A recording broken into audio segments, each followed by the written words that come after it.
right, so thank you for joining me today. I appreciate taking time to answer a few of my questions. Let's begin with a brief introduction of yourself, your role, and a little bit about your company. Sure, absolutely. My name is Alex Langer, and I'm President and CEO of Sierra Madre Gold and Silver. Sierra Madre Gold and Silver is probably the newest precious metal producer out there.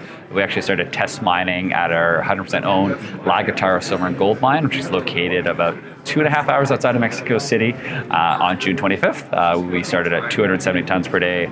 We went to 300, and we announced 350 tons per day throughput over the last few days here, and we're moving towards commercial production, which is 500 tons per day before the end of the year. Awesome, wonderful. As a participant in the Nordic Funds and Mines conference, what are your key objectives for attending, and how do you hope this event will contribute to the goals of your company in the current mining landscape? Absolutely, it's a good question. So it's the first time this event has been hosted, and we actually have a number of shareholders based in Sweden. So I thought we'd need an opportunity to meet with some of them and to look for new, pockets of capital and things like that. We are a producing company, so you can look at revenues and revenue generation and what type of, usually interests investors, and we also have quite a bit of exploration upside, so things like that. So it was a great opportunity to meet some of our investors and tell the story a little bit further. Absolutely. In light of the recent geopolitical tensions and supply chain disruptions, how is your company working to ensure now or in the future resource security and maintain its competitive advantage in the global market? Sure. So obviously we produce gold and silver, which is great, and both those metals are pretty sought after. The prices have gone up. I think there's ways to go even more still. But on the gold side, obviously people use that as a hedge against inflation and geopolitical instability. So we have that. And on the other side, we do have silver.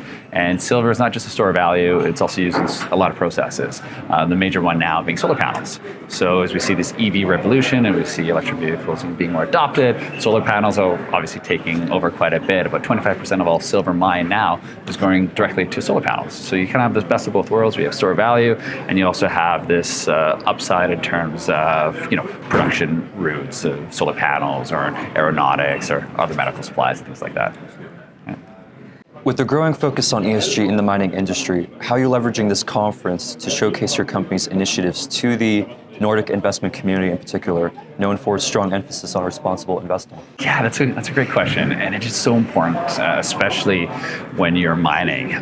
Mining is it's an incredible industry. So for us, we now have 188 employees. 180 workers, 80 of them are employees, which is special. 187 of them are based in Mexico. So in terms of local community, local support, they're getting amazing jobs. Mining generally has a 12-to-1 ancillary benefit. So every one mining job you have another 12 jobs that have spread out around it. So this mine was turned off in 2018. It was put on care and maintenance. A lot of people lost these jobs, and they're really high-paying jobs in terms of mining.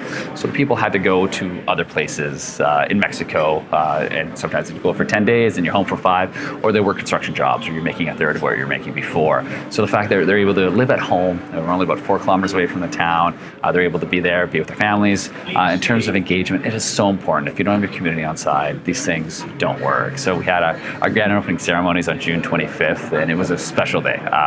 But 80% of the workforce previously that used to work at mine now work there. We had the local mayor there. We had the head of the union was there, and a bunch of the families. We have a lot of community engagement programs as well. We have water treatment. We share the excess water with the mine for a lot of the local farmers. And there's been a new industry that has kind of erupted in and around the valley and the mine, thanks to the water we generate.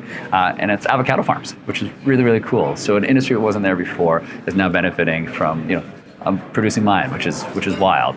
For Christmas, it's always a special time, especially in Mexico. So we do the piñatas for the kids, and all the families come, and just simple things like that. It's the jobs, it's community engagement, it's making sure you're doing things correctly, and that's when you have mines and nowadays the technology, the engineering that you do is really important, but it's done to a proper level now, which is great. So obviously mining back in the day had bad connotation and different chemicals that people use. We weren't just aware of what that meant and what the future consequences could be. But now our scientific backgrounds are great, and you're able to forecast and see what proper mining methods are, what benefits communities, and what benefits everybody kind of moving forward. And that's one of the things I love about mining. Absolutely. Your recent test mining and processing of the La Guitarra has shown promising results. Can you discuss your plans to ramp up to full capacity, and what key milestones should investors be looking for the target of commercial production within Q4 of 2024? Yeah, so we're getting there. Like we're almost there. So again, we started at 270. That was in June. Now 300, and then 350 we announced a couple of days ago. So yeah, what we need to do to get up to that level is just start to process a bit more. We want to walk before we run. You never want to start production at a higher level and then come down. The market absolutely hates that and it kills you. So we're growing exponentially. So what we're doing now is we're opening up more underground workings, 8 areas where we can be mining. We have 6 working phases. We want to get to 20. So that's kind of the step to get there. We're fully funded to be able to do that, which is key. So for us, it's really now just about executing and using the capital we are generating now to push forward into different areas of the mine to get up to 500 tons per day. We will run the plan. It's 500 tons per day for all of 2025. And if things go well, we do have a fairly large resource. We'd look to expand that. So we'd look to maybe move to 650, and then to 750, and eventually up to 1,000 tons per day, which actually gets quite exciting. So a number of years away from that, but yeah, let us get to 500 before the end of the year, 500 tons per day in 2025, and then hopefully if things go well, we'll be able to scale up even further. Absolutely. The company's recently reported that there was the discovery of over 100 known epithermal veins across the Guitarra property. Given your focus on near-term production, how are you balancing the restart of mining operations with exploration of these potentially high-grade targets? Yeah, no, that's a great question. So honestly, we bought the project because of the exploration potential. It is amazing. It's 30,000 hectares, one of the largest mining concessions in Mexico. And as you mentioned, there's over 100 epithermal vein systems. Like right now we're mining from like 1 or 2 of them. So we have this opportunity to go explore a huge other project. And actually the original idea was to go explore. We had $10 million. We're thinking about putting that on the ground and explore. But with the price of silver and gold kind of appreciating, we saw an opportunity to get the mine and mill back in operation for relatively low costs. And then we'd use that cash flows from mining operations to go explore the rest of the property.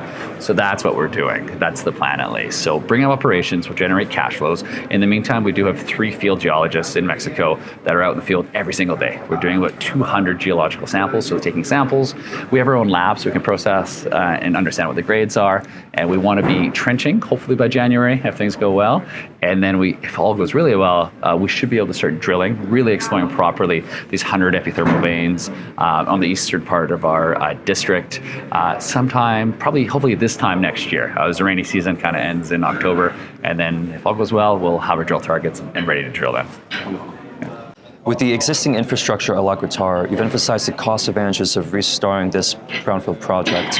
Can you elaborate on the strategy for funding the restart, particularly your plans for non-dilutive financing options like offtake agreements or royalty sales? Yeah, so that 10 million we had earmarked for exploration, I used towards production. We did have a small budget shortfall of about $3.5 million US. So again, not a huge amount.